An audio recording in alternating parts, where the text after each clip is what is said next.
চায়নার পণ্যে অতিরিক্ত 100% শুল্ক আরোপের ঘোষণা দিলেন প্রেসিডেন্ট ডোনাল্ড ট্রাম্প, যা আসছে 1 নভেম্বর কিংবা এর আগ থেকে কার্যকর হতে পারে।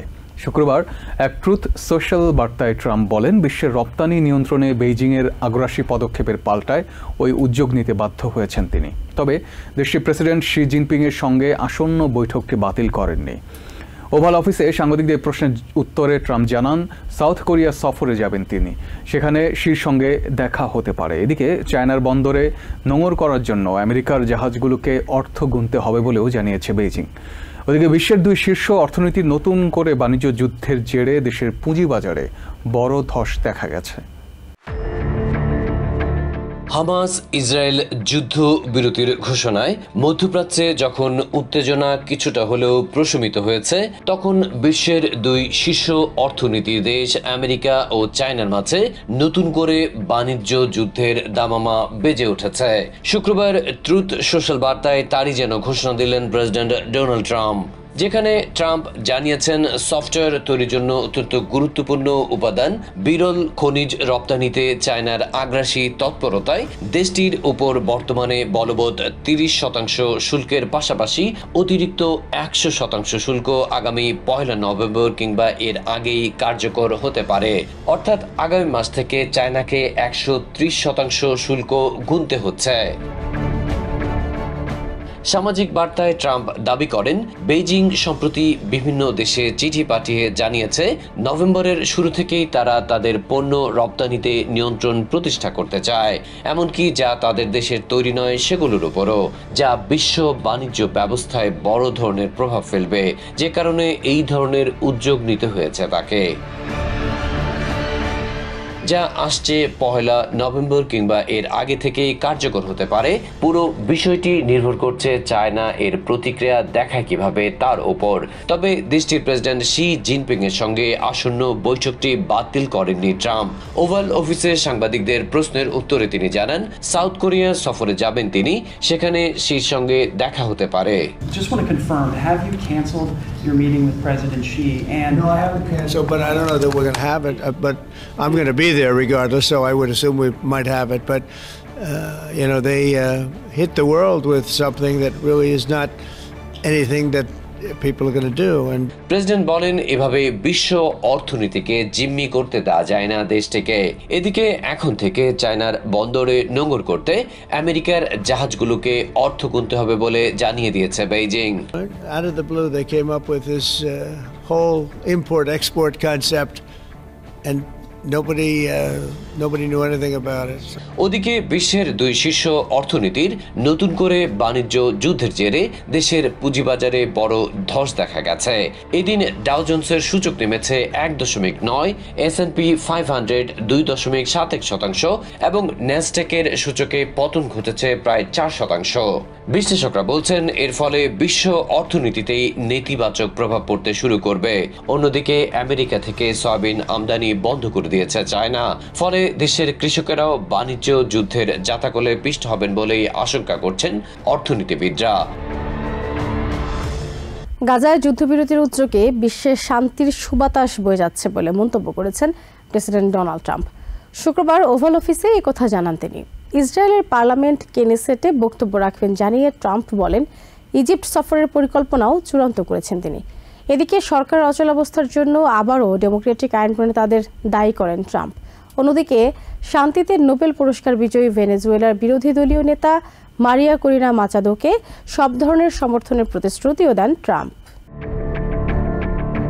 দেশের বেশিরভাগ মানুষের স্বার্থে ওষুধের দাম কমিয়ে আনতে ব্রিটেন ভিত্তিক ওষুধ প্রস্তুতকারী প্রতিষ্ঠান অ্যাস্ট্রাজেনেকার সাথে চুক্তি হয়েছে বলে জানিয়েছেন প্রেসিডেন্ট ডোনাল্ড ট্রাম্প। তিনি জানান, ওষুধের দাম কমিয়ে আনতে তার প্রশাসন ঐতিহাসিক ভূমিকা পালন করছে।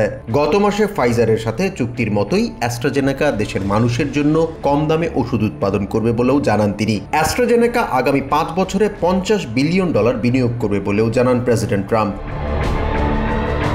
ট্রাম্প বলেন, দ্বিতীয় মেয়াদে ওভাল অফিসে প্রবেশের পর থেকে দেশের মানুষের স্বাস্থ্যসেবা খাত নিয়ে তার প্রশাসনের কর্মকর্তারা নিরলস পরিশ্রম করে যাচ্ছেন। মেডিকেয়ার সুবিধা নিশ্চিতে ডেমোক্র্যাটরা যেসব গালগল্প ছড়াচ্ছেন তাতে বিভ্রান্ত হওয়ার সুযোগ নেই উল্লেখ করে ট্রাম্প বলেন, কাজে বাধা দেওয়া ছাড়া ডেমোক্র্যাটরা কিছুই বোঝেন না। ডেমোক্র্যাটদের গোয়ার্তমির কারণে দেশের অসংখ্য ফেডারেল কর্মীর জীবন ঝুঁকিতে পড়েছে জানিয়ে ট্রাম্প বলেন, ডেমোক্র্যাটরা অবৈধ অভিবাসীদের স্বার্থে $1.5 ট্রিলিয়ন বরাদ্দ করতে চাইছেন। সরকারের অচলাবস্থার জন্য ডেমোক্রেটিক আইন প্রণেতারাই দায়ী বলে মন্তব্য করেন তিনি। গাজায় যুদ্ধবিরতির মাধ্যমে বিশ্বে শান্তির সুবাতাস বয়ে যাচ্ছে উল্লেখ করে প্রেসিডেন্ট ট্রাম্প বলেন, বিশ্বের সব মানুষ উৎসবে মেতে উঠেছে। জিম্মিদের মুক্ত করার উদ্যোগে ইসরায়েলের সাধারণ মানুষ থেকে শুরু করে আরবের দেশগুলোতেও স্বস্তি ফিরে এসেছে। ইসরায়েলের নেসেটে বক্তব্য রাখবেন জানিয়ে ট্রাম্প জানান, ইজিপ্টে সফরের পরিকল্পনাও চূড়ান্ত করেছেন তিনি। মধ্যপ্রাচ্য সফর শেষে দেশে ফিরে রক্ষণশীল রাজনৈতিক কর্মী চার্লি কার্ককে মরণোত্তর প্রেসিডেন্সিয়াল মেডেল অব ফ্রিডমে ভূষিত করবেন বলেও জানান ট্রাম্প। শান্তিতে নোবেল পুরস্কার বিজয়ী ভেনেজুয়েলার বিরোধী দলীয় নেতা মারিয়া করিনা মাচাদোর সাথে ফোনালাপ হয়েছে জানিয়ে ট্রাম্প বলেন, তার প্রতি কৃতজ্ঞতা জানিয়ে কথা বলেছেন নোবেলজয়ী। মাচাদোকে সব ধরনের সমর্থন দেওয়ার কথাও জানান ট্রাম্প। প্রেসিডেন্ট ডোনাল্ড ট্রাম্পের মধ্যপ্রাচ্যে শান্তি প্রক্রিয়ার প্রথম ধাপের চুক্তি নিয়ে মিশ্র প্রতিক্রিয়া জানিয়েছেন সাবেক স্টেট সেক্রেটারি হিলারি ক্লিন্টন ও কন্ডোলিজা রাইস। প্রাথমিক যুদ্ধবিরতি ও জিম্মি মুক্তির জন্য উভয়ই ট্রাম্প প্রশাসন ও আরব নেতাদের প্রশংসা করলেও ভবিষ্যতে এর স্থায়িত্ব নিয়ে উদ্বেগও প্রকাশ করেন তারা। সিবিএস নিউজের সাথে আলোচনায় ওবামা প্রশাসনের সাবেক স্টেট সেক্রেটারি হিলারি ক্লিন্টন এই অগ্রগতিকে একটি বৈশ্বিক প্রতিশ্রুতি হিসেবে আখ্যা দিয়ে আন্তর্জাতিক সমর্থনের আহ্বান জানান। একই সাথে ওয়েস্ট ব্যাংকে বসতি স্থাপনকারীদের ভূমি দখলের কার্যক্রম বন্ধ করে শান্তি নিশ্চিত করতে উদ্যোগী হতেও ইসরায়েলের প্রতি আহ্বান জানান তিনি। অন্যদিকে কন্ডোলিজা রাইস সতর্ক করে বলেন, এই চুক্তি এখনই প্যালেস্টাইন রাষ্ট্রের জন্ম দিতে পারবে না এবং একটি দ্বিরাষ্ট্র সমাধান এই মুহূর্তে সম্ভব নাও হতে পারে।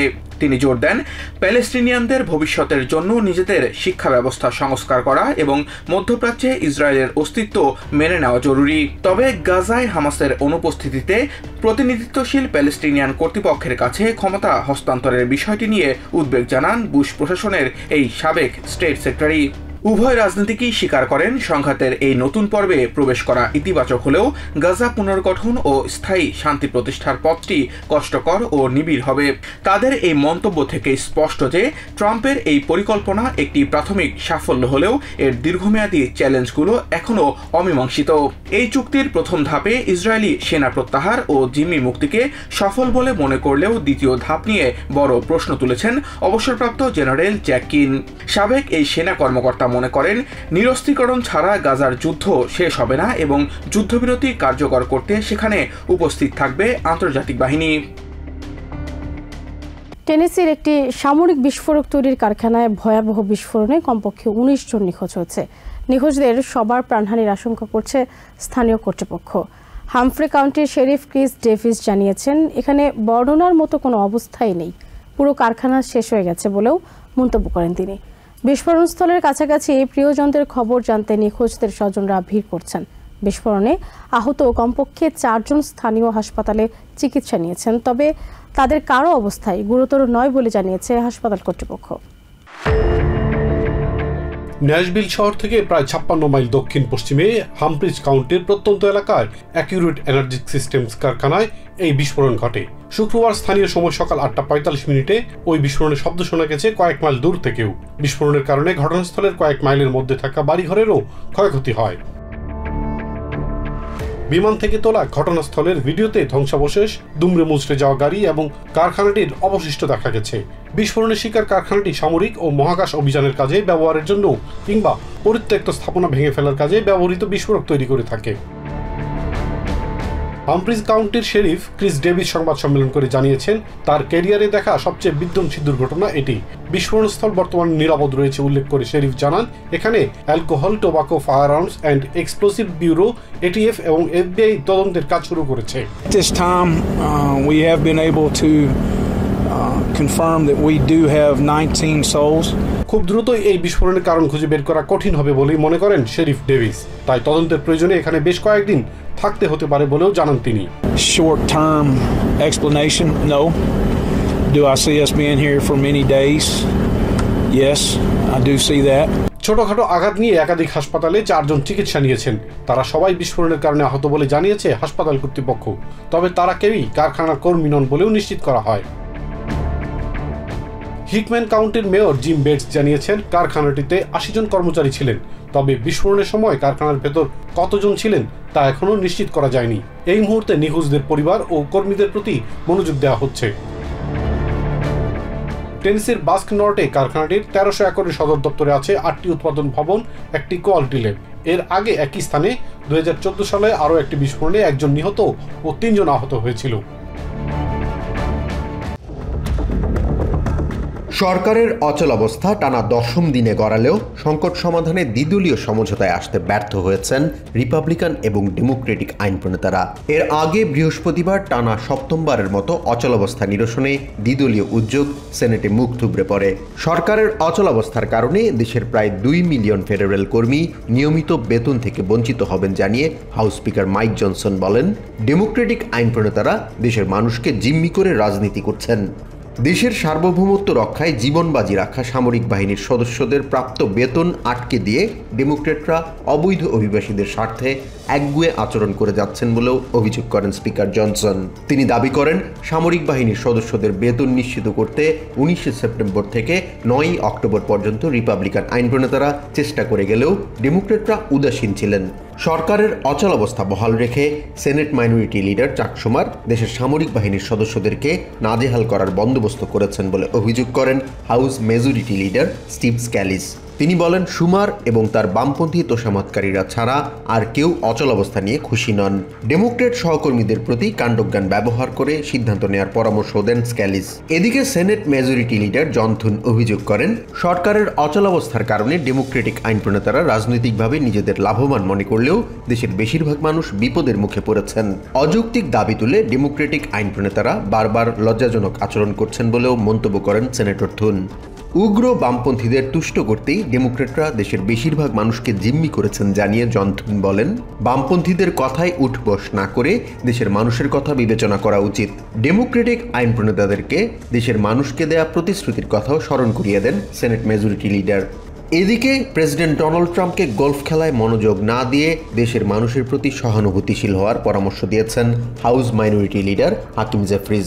রিপাবলিকান আইন প্রণেতারা টানা ৩ সপ্তাহ ধরে অবকাশ যাপন করে সরকারের অচলাবস্থা বিষয়ে চরম উদাসীনতা দেখিয়ে যাচ্ছেন বলেও অভিযোগ করেন তিনি। অচলাবস্থা নিরসনে রিপাবলিকান আইন প্রণেতাদের আন্তরিক হওয়ার পরামর্শ দিয়ে জেফ্রিজ বলেন, দেশের মানুষের বিপদের দিনে ছুটি কাটানো আইন প্রণেতারা সাংবিধানিক প্রতিশ্রুতি ভঙ্গ করছেন।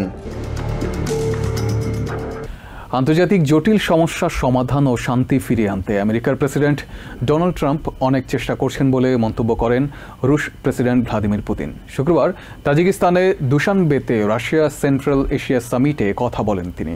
ট্রাম্প যদি তার লক্ষ্যের সমস্ত কিছু অর্জন করতে পারেন তাহলে ঐতিহাসিক ঘটনা হয়ে থাকবে বলেও মন্তব্য করেন পুতিন। এদিকে এক সংবাদ সম্মেলনে ইউক্রেনের প্রেসিডেন্ট ভলোদিমির জেলেনস্কি বলেন, ইউক্রেনের নিরাপত্তা নিয়ে ব্রিটেনের প্রধানমন্ত্রী কিয়ার স্টারমারের সঙ্গে কথা বলবেন তিনি।